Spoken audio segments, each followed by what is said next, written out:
Hello everyone, मैं आदर्श आपकी अपनी स्टडी वाल दुनिया गुरु कृपा क्लासेस में आपका तहे दिल से स्वागत करता हूं। आज हम करने वाले हैं फिजिक्स के chapter second force and law of motion में बवाल। तो बिना किसी देर के सेकंड लॉ, न्यूटन का सेकंड लॉ क्या कहता है मैं आपको बताता हूं। उससे पहले मैं बता दूं कि मैंने जो न्यूटन का फर्स्ट लॉ पढ़ाया था उसमें मैंने इनर्शिया ही पढ़ाया था, तो मैंने वहां पे एक छोटी सी मिस्टेक की थी। वो किस लिए, जिससे आप लोग अगर वीडियो अच्छे से देखते होंगे तो उस मिस्टेक को पकड़ पाए, ठीक है। और जिन्होंने पकड़ी होगी बहुत अच्छी बात है, आप जाके पार्ट को देखिए, वो पार्ट सेकंड है force and law of motion का, उसी में मैंने की है मिस्टेक, तो आप जाके देख लीजिएगा। जो मैंने न्यूटन मतलब इनर्शिया की स्पेलिंग लिखी है वो मैंने गलत लिखी है, आई की जगह पे एन किया है, और मैंने ऐसे मिस्टेक की है वो कि आपको ऐसा लगेगा कि सर ने जानबूझ के की ही नहीं, क्योंकि जहां जहां मुझे इनर्शिया लिखना था वहां सारी जगह पे मैंने आई की जगह पे एन ही लिखा है। जिन्होंने वीडियो को अच्छे से देखा होगा उन्होंने वो चीज नोट की होगी, तो ठीक है। तो मैंने इसलिए मिस्टेक करता हूं, मैं शायद यहाँ भी मिस्टेक कर दूं, तो आपको नोटिस करना है कि मैं कहीं गलती तो नहीं कर रहा। देखिए, जो अटेंशन में होंगे, जो अच्छे से प्रॉपरली मेरी वीडियो देख रहे होंगे, सिर्फ वही मिस्टेक्स बता पाएंगे। तो आप लोग अच्छे से जरूर देखिएगा वीडियो, और हाँ, जाके पार्ट सेकंड देखिए, उसमें आपको पता चल जाए कि मैंने मिस्टेक या नहीं। वो मैंने आपके लिए ही की है, आपके लिए मैंने मिस्टेक की। अगर आपने अच्छे से देखी होगी तो आपने पकड़ ली होगी मिस्टेक। तो बस आप अगर जिन्होंने पकड़ी होगी वो ऐसे ही पढ़ते रहना कि हाँ मैं बिल्कुल अटेंशन के साथ मेरे साथ पढ़ते रहिए, आपको मजा आएगा पढ़ने में। और आप मिस्टेक्स को भी ढूंढ लीजिए और कमेंट में बोलिए सर आपने यहाँ पे गलती की थी। मुझे खुशी होगी कि हाँ यार मैंने जो गलती की है वो आपने पकड़ी, ठीक है। तो आप करिए उसको। चलिए तो हम बात कर ले इसकी लॉ की, सेकेंड लॉ की। तो देखिए सेकेंड लॉ क्या कहता है, according to it every action, तो बिल्कुल नहीं है, वो तो अपना थर्ड लॉ है, उसको हम पढ़ेंगे भी, अभी नहीं पढ़ते, बाद में पढ़ेंगे। तो हम चलिए पहले सेकंड लॉ की बात करते हैं, तो उसी की कर लेते हैं। तो देखिए क्या है, Newton second law, according to it the rate of change of momentum of a body is directly proportional to applying force. मतलब कि जो फोर्स है वो डायरेक्टली प्रोपोर्शनल होता है किसके, rate of change of momentum के, ठीक है। तो इसकी डेफिनेशन लिखते पहले हम यहाँ पे, rate of change of momentum of a body is directly proportional to applying force. मतलब कि जो फोर्स होता है वो डायरेक्टली प्रोपोर्शनल होता है किसके, किसके डायरेक्टली प्रोपोर्शनल होता है, rate of change of momentum के, rate of change of momentum के डायरेक्टली प्रोपोर्शनल होता है।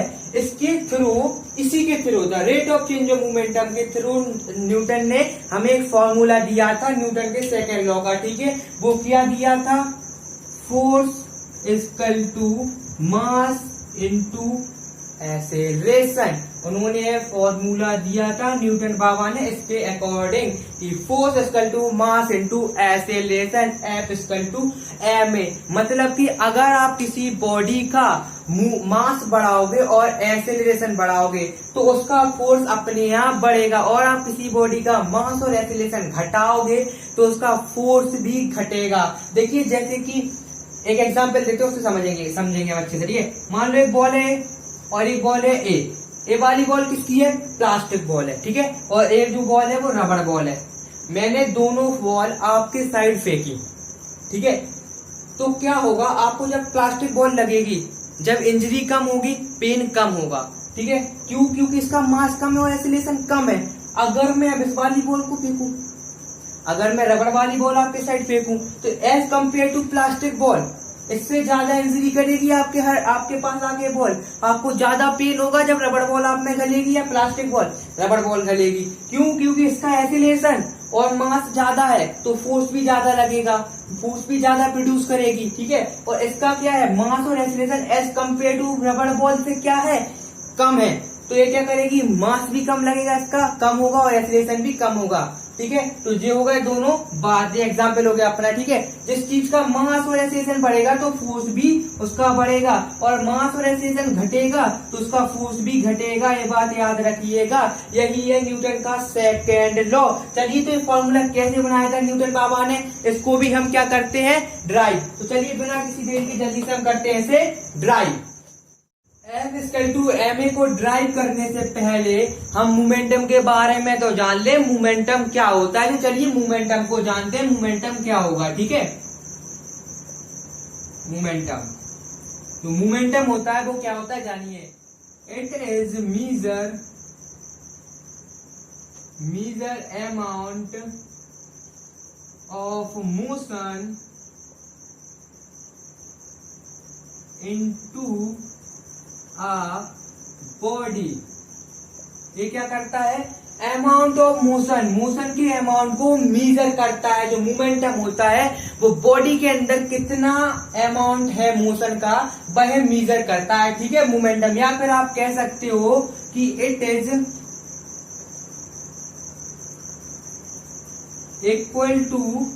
Equal to product of mass and velocity.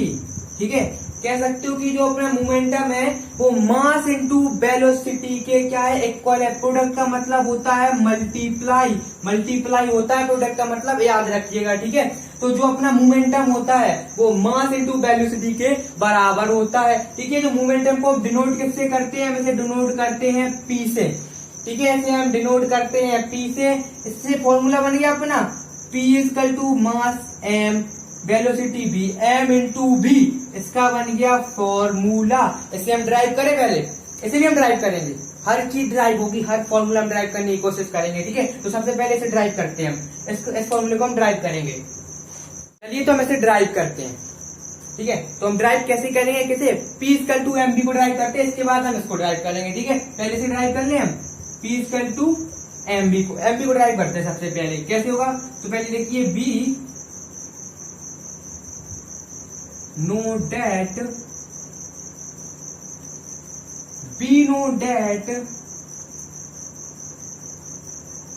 Mass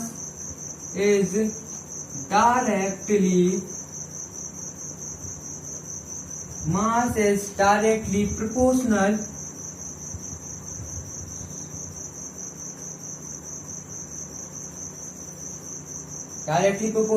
to momentum. ठीक है, मोमेंटम का क्या है, डायरेक्टली प्रोपोर्शनल है।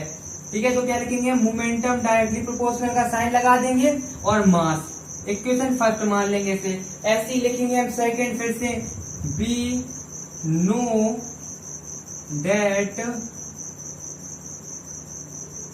मास इज, मास नहीं लिखेंगे इधर, मास ऊपर हो गया ना, तो इधर हम वेलोसिटी लिख देंगे। ठीक है, वेलोसिटी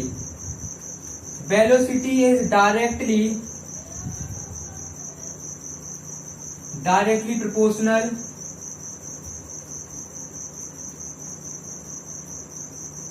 टू मोमेंटम। ठीक है, डायरेक्टली प्रोपोर्शनल टू मोमेंटम। तो हम क्या लिखेंगे, P directly proportional to velocity. ठीक है, हो गया, इससे मानते हैं हम सेकंड इक्वेशन। अब इधर आ जाइए, इधर पे कर लेते हैं हम। ठीक है, इधर पे करते हैं हम। तो अब देखिए क्या, from equation first and second, equation first और सेकंड से क्या होगा उसे हम जानते हैं। ठीक है, देखिए हमने P लिख दिया, P दोनों में सेम है तो हमने P लिख दिया, इनटू, देखिए डायरेक्टली प्रोपोर्शनल का साइन लगाया, M इंटू V हो जाएगा। ठीक है, हो जाएगा। अब डायरेक्टली प्रोपोर्शनल का साइन हम करेंगे रिमूव। ठीक है, तो हम क्या लिखेंगे इधर, remove proportional.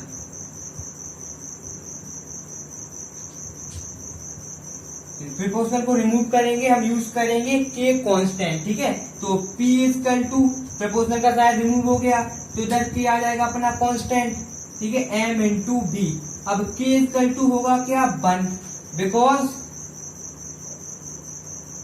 K is constant.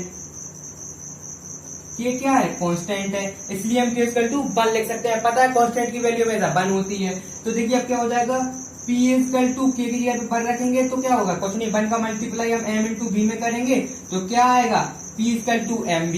लो ये अपना हो गया क्या, ड्राइव। ठीक है, ये अपना ड्राइव हो गया। और जो अपनी मोमेंटम की ऐसा यूनिट है वो क्या होगी, देखिए मास की ऐसा यूनिट क्या होती है, किलोग्राम। ठीक है। मास की यूनिट होगी किलोग्राम और वेलोसिटी की होती है मीटर पर सेकंड। तो अपने जो मोमेंटम की ऐसा यूनिट हो जाएगी क्या, किलोग्राम मीटर पर सेकंड। हम ऐसा यूनिट इसकी लिख सकते हैं, ठीक है। तो अपना मोमेंट अब हम ड्राइव करते हैं F equal to ma। ma को ड्राइव करने के लिए कंसीडर कीजिए क्या एक बॉडी है, ठीक है। एक बॉडी है, इसका जो मास है वो है m, ठीक है। इसका जो क्या, इसका मास क्या है m, और इसका जो फाइनल है इनिशियल वेलोसिटी होगा u, और फाइनल वेलोसिटी मानेंगे हम क्या, फाइनल वेलोसिटी मान ली हमने v। इसकी जो इनिशियल वेलोसिटी है वो u है और जो फाइनल वेलोसिटी है वो v है। ये सब हमें कंसीडर करना है, ठीक है। तो इधर करिए सबसे पहले कंसीडर मास, इसका देखिए मान लीजिए a है, ठीक है। Mass of a body a equal है क्या है, इज m, ठीक है। तो मास क्या है बॉडी का, m है, हमने माना है। अब इसका क्या करेंगे, फाइनल में इनिशियल वेलोसिटी पहले निकालेंगे। Initial velocity of a body A क्या होगी, इनिशियल वेलोसिटी क्या होगी, हमने क्या मानी u, इनिशियल वेलोसिटी हो गई इसकी u, ठीक है। अब देखिए न्यूटन के सेकंड लॉ में मोमेंटम का काम होता है, तो हम इनका मोमेंटम भी निकालेंगे, मोमेंटम को भी हम इसका निकालेंगे, ठीक है। इधर क्या लिखेंगे, इनिशियल मोमेंटम, इनिशियल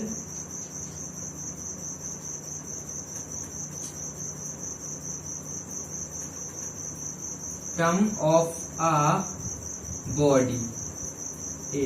इसका इनिशियल मोमेंटम क्या होगा, देखिए मोमेंटम का फॉर्मूला क्या होता है, P equal to m into v, ठीक है। इसमें मास कितना दिया गया, हमें m दिया गया। वेलोसिटी हम इनिशियल के लिए निकालना है, तो इनिशियल वेलोसिटी में क्या दी गई, u इंटू u, तो क्या हो जाएगा, mu हो जाएगा। इनका मल्टीप्लाई करेंगे तो mu हो जाएगा, क्योंकि हमें वेलोसिटी क्या दी है, इनिशियल वेलोसिटी u, ठीक है। इनिशियल के लिए निकालने इसलिए इधर हो गया। अब हमने इनिशियल निकाल लिया, अब फाइनल की बात कर लेते हैं हम।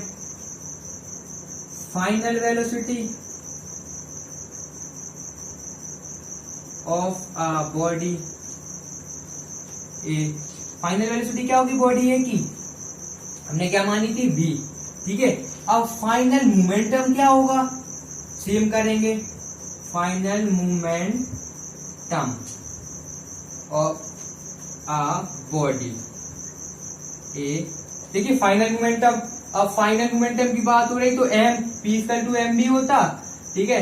तो m मास कितना हमने माना, m ही माना, ठीक है। तो मास हो गया। वेलोसिटी हम फाइनल के लिए निकाल रहे हैं, किसके लिए, फाइनल के लिए निकाल रहे हैं। तो फाइनल की वेलोसिटी क्या मानी हमने, v, तो v रख देंगे, तो m भी हो जाएगा, m इंटू v हो गया अपना फाइनल मोमेंटम। इतना समझ में आ गया, ये हो गया अपना मोमेंटम। इधर तक बात समझ में आ गई। अब देखिए इतना हो गया अपना। अब बात कर लेते हैं किसकी, स्टेप को नोट करते जाइए और समझते जाइए, माइंड में अच्छे से समझिएगा, क्योंकि कॉन्सेप्ट को अच्छे से समझो आप। इसका कॉन्सेप्ट बहुत जरूरी है। Concept is knowledge. आपके पास कॉन्सेप्ट है, नो कॉन्सेप्ट नो नॉलेज। हमारा कहना है नो कॉन्सेप्ट नो नॉलेज। अगर आपके पास कॉन्सेप्ट नहीं है तो आपके पास नॉलेज नहीं है, और अगर आपके पास कॉन्सेप्ट है तो नॉलेज भी है। तो कॉन्सेप्ट को अच्छे से समझो, मैं इसमें कर क्या रहा हूँ। आप एक एक स्टेप को अपने माइंड में बिठाते जाओ। इधर तक बात हो गई। इसके बाद आपको करना क्या है, चेंज इन मोमेंटम। मोमेंटम को चेंज करना है, ठीक है। Change in momentum. Change in momentum क्या होगा, देखिए चेंज इन वेलोसिटी हमने किया था फर्स्ट चैप्टर में। क्या किया था, v होगा, v माइनस u किया था हमने चेंज इन वेलोसिटी में। अब देखिए चेंज इन मोमेंटम है, तो क्या करना है हमारा, चेंज इन मोमेंटम। इधर हम वेलोसिटी का क्या करते हैं, बस इधर क्या करना है, जो अपना मोमेंटम दिया है इनिशियल मोमेंटम में से फाइनल मोमेंटम में से इनिशियल मोमेंटम को माइनस करेंगे। जैसा हमने क्या किया था, फाइनल वेलोसिटी में से इनिशियल वेलोसिटी का माइनस किया था चेंज इन वेलोसिटी के लिए। अब मोमेंटम के लिए हम करेंगे क्या, जो आपको समझ में आ रहा होगा, क्या, final momentum minus initial momentum. तो फाइनल मोमेंटम हमको दिया गया mv माइनस mu, ठीक है। इतना हो गया। रेट की बात कर लो अब, rate of change of momentum rate of change of momentum, rate का मतलब मैंने पहले ही बताया था सेशन में, टाइम के संपर्क में चेंज होना। तो हमें क्या करना पड़ेगा, mv minus mu upon t हो गया। लो इतना बात हो गया, इतना क्लियर हो गया, समझ में आ गया, स्क्रीनशॉट ले लो इसका, फिर हम आगे बढ़ते हैं। चलिए और आगे बात कर लो, इधर तक हो गया आपका। अब आ जाना है न्यूटन के सेकंड लॉ की डेफिनेशन के हिसाब से, ठीक है। अकॉर्डिंग टू सेकंड लॉ, ठीक है, according to second law, second law के हिसाब से क्या होगा वो जानिए आप। सेकंड लॉ क्या कहता है, force is directly proportional to rate of